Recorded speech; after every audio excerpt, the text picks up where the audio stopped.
This is Professor Robert Thomas Fletcher, and I wanted to take the time to let everyone know that America already has a No More Kings Day, and we celebrate it every year on July 4th.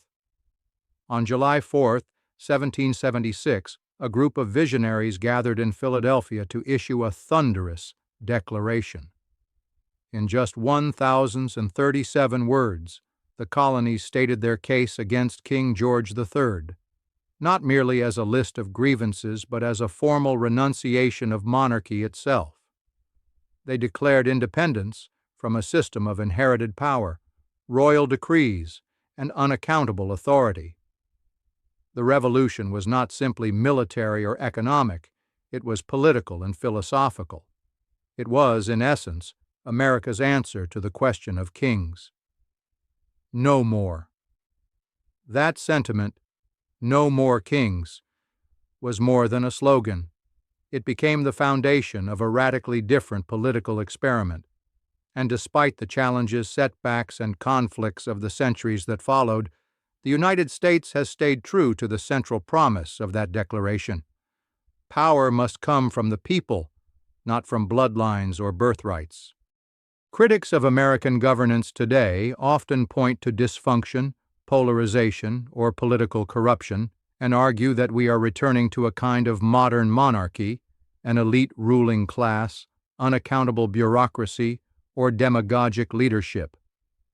But those critiques, while worthy of discussion, miss the deeper truth.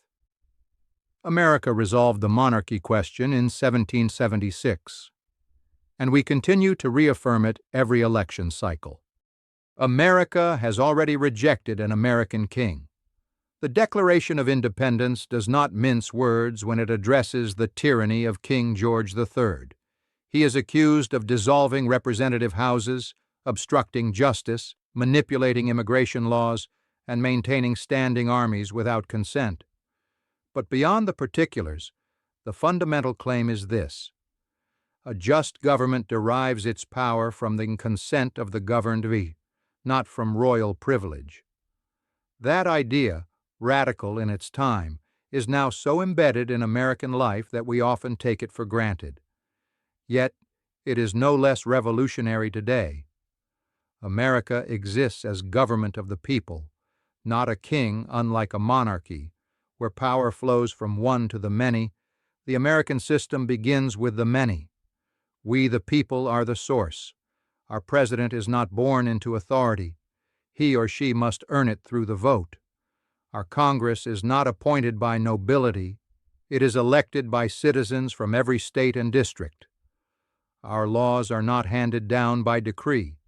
They are debated, shaped, and passed by representatives we send to Washington and whom we can vote out. Even the highest court in the land, the Supreme Court, draws its legitimacy from this democratic framework. Justices are nominated by elected presidents and confirmed by elected senators.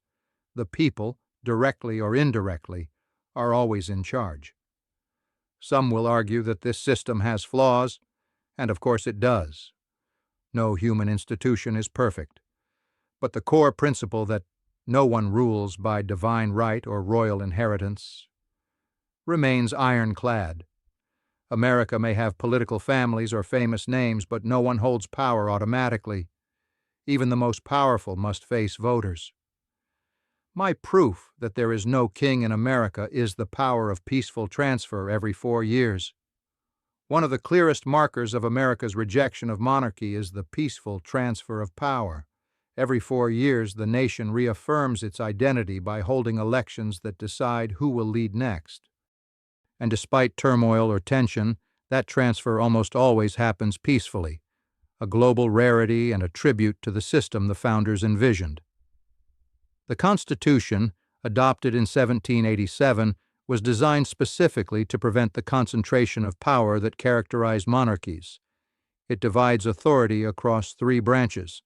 It limits presidential power. It makes lawmaking slow and deliberate. And it grants the people, through voting, the ultimate say. We are living the revolution without a king. The American Revolution didn't end when the British left. In a sense, it continues each time a citizen casts a ballot, a journalist holds leaders to account, a court blocks executive overreach, or a protester invokes the First Amendment. These acts are small revolutions, nonviolent, legal, but powerful reminders that America belongs to its people. Even in times of crisis, such as contested elections or political scandals, the nation has not returned to monarchy. No leader is beyond scrutiny. No official can rule unchecked. Our debates are heated because they happen in the open, not behind palace doors. No president wears a crown but serves the people who elected him. On July 4, 1776, America did more than reject a king. It rejected kingship as a form of government. That principle continues to define our republic today. While the challenges of democracy are real and sometimes frustrating, they are a far cry from royal edicts and hereditary rule. In America, power does not descend from a throne. It rises from a vote, and every 2 years, every 4 years, we the people get to decide again. We will never have a king in the free country. That is the enduring message of Independence Day, not merely fireworks and parades, but a bold and continuous stand for self-government. The founders asked whether we would live under kings. Our answer, then and now, is resounding. No more kings in America.